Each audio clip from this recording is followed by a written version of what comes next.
half-full plastic water bottle hit the back of my head on the courthouse steps. Cold water burst down my hair and slipped under the collar of my black coat.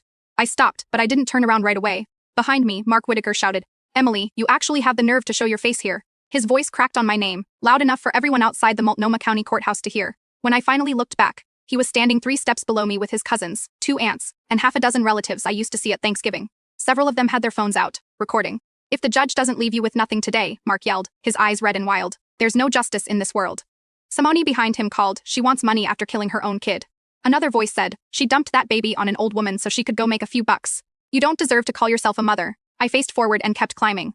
Their words followed me up the steps like thrown glass. I tightened my grip on my purse strap until my nails bit into my palm. The pain helped. Pain was sharp. Pain kept me standing. The family courtroom was on the 3rd floor. When the elevator doors opened, Mark and his little crowd pushed in behind me. He stood close enough that I could smell the coffee on his breath.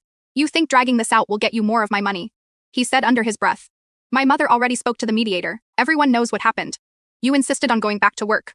You left Noah with her. He leaned closer. You killed our son." The elevator doors slid open. Mark brushed past my shoulder and walked out first. "If you have even a shred of decency left," he said, "you'll sign the divorce agreement today. Walk away with nothing. Consider it penance." I watched him stride down the hall toward courtroom 4. His attorney was waiting outside, polished and expensive in a navy suit, gold-rimmed glasses, and Italian leather shoes. Mark had always complained about money. He said groceries were too expensive, daycare was impossible, and my salary barely mattered. But somehow, when it came time to destroy me, his family found the cash for a top divorce lawyer. I entered the courtroom. The gallery was packed. The Whitakers had turned the hearing into a public hanging. Aunts, cousins, neighbors, church friends. A dark row of faces waiting to see me punished. In the front row sat Mark's mother, Linda Whitaker. She wore a charcoal dress and clutched a tissue in both hands. Her gray hair was sprayed into a soft helmet. The moment she saw me, she lowered her head and began to tremble. Anyone watching would have thought grief was breaking her in half. I knew better. I sat at the respondent's table. Mark sat across from me, less than 20 feet away. On say, that distance had been the width of our bed. Now, it was a battlefield. The judge entered. Everyone stood. The room settled into a tense, hungry silence. Mark's attorney rose first. "Your Honor," he began, "my client petitions for dissolution of marriage and requests that the respondent, Emily Whitaker, be denied any share of the marital assets due to her gross negligence and moral culpability in the death of the party's minor child." I stared at the tabletop. The words were clinical, clean, almost elegant. That made them worse. "Mrs. Whitaker repeatedly prioritized her employment over her duties as a mother," the attorney continued. "My client's mother, Mrs. Linda Whitaker, a woman in her 60s, generously provided childcare out of love. Instead of gratitude, the respondent created constant conflict. She accused Mrs. Whitaker of incompetence. She threatened to install cameras throughout the home to monitor an elderly woman's every move." Linda dabbed at the corner of her eye. The attorney raised his voice slightly. "On the day of the tragedy, the respondent knew Mrs. Whitaker had a long-standing community event. Nevertheless, she went to work and left the child in Mrs. Whitaker's care. A mother's pursuit of a modest paycheck led directly to the loss of an innocent life." A soft murmur moved through the gallery. He turned toward me. "And now, instead of accepting responsibility, she seeks money from the very family she destroyed." He sat down. Mark looked at me with something close to triumph. The judge turned to me. "Mrs. Whitaker, do you wish to respond?" I stood. Every eye in the courtroom landed on me. Some were hateful. Some were curious. Some were waiting for me to fall apart. I had already fallen apart. What stood there now was what grief had left behind. "Yes, Your Honor," I said. My voice sounded calmer than I felt. "Before I respond to Mr. Whitaker's claims, I ask permission to submit evidence to the court." Mark's attorney frowned. "What kind of evidence?" the judge asked. "Video and audio recordings relevant to the death of my son and to the petitioner's allegations against me." Mark shifted in his chair. His attorney did not object, not yet. He didn't know what was on the drive. He believed what they all believed, that I had nothing but grief and guilt. I walked to the clerk and handed over the black flash drive. My fingers trembled as I let it go. Not from fear, from waiting too long. The clerk inserted the drive into the computer. After a moment, she looked at the judge, then at me. "It's ready."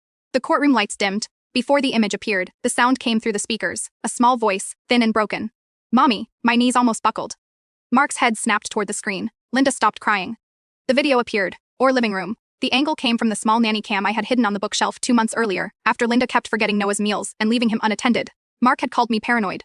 Linda had called me disrespectful. On the screen, Noah stood barefoot by the front door in his dinosaur pajamas. He was 3 years old. His small hand patted the door. "Grandma, pat, pat, pat. I'm hungry." His voice trembled.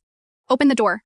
No one answered. The timestamp read 2:03 p.m. Noah wandered into the kitchen. He stood on tiptoe, reaching for the table. There was nothing there. He opened a low cabinet and pulled out a crinkled package of dry instant noodles Linda liked to snack on. He bit into it. The courtroom was silent except for the speakers. At 2:15 p.m., Noah ran back to the door. "Grandma," he cried.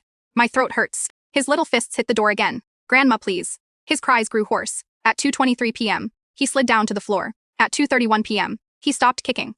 At 2:46 p.m., his hand was still resting against the bottom of the door. I pressed my nails into my palm until I felt skin break. The video jumped forward. 3:23 p.m. the front door opened. Linda stepped inside wearing red rhinestone-lined dance shoes. She held a grocery bag in one hand and hummed under her breath. Then she saw Noah on the floor. The bag dropped. Apples rolled across the tile. She bent, lifted him, shook him once, and screamed his name. Then she looked straight toward the nanny cam. For 10 full seconds, she did not call 911. She did not check his airway. She stared at the camera. She was not wondering whether my son could still be saved. She was wondering how much it had seen. I paused the video. No one moved. I turned to the judge. Your Honor, I said. There is a second file. It is an audio recording from 11:07 p.m. that same night, less than 5 hours after Noah was pronounced dead. Mark's chair scraped the floor as he shot to his feet. No, he said. His attorney grabbed his sleeve. Sit down, the judge ordered. I looked at my husband. In that recording, I said, Mark and his mother discuss how to blame Noah's death on me.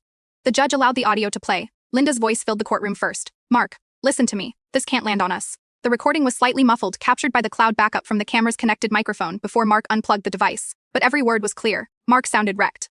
Mom, Noah was my grandson. Linda snapped. You think I'm not sick over it. But if this gets out, we're both finished. You hear me? Finished. There was a long silence. Then Linda continued. Faster now. That woman has wanted cameras in the apartment for months. We never agreed. So as far as anyone knows, there are no cameras. We stick to one story. Emily went to work. Emily left him. Emily was his mother. Mark breathed heavily. She's not going to let this go.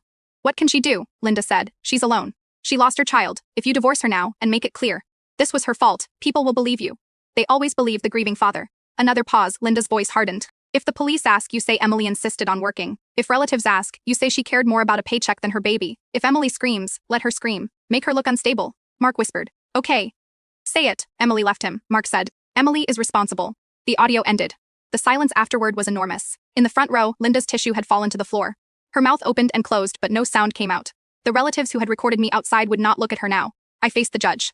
Your Honor, I also have certified copies of text messages from Mrs. Whitaker's senior line dance group.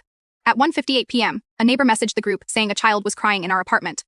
At 2:06 p.m., Mrs. Whitaker responded, he'll settle down. I'll be back after my routine. A woman in the gallery gasped. Linda stood so abruptly her chair hit the wall behind her. She's lying. Linda shouted. She edited it. She's always hated me.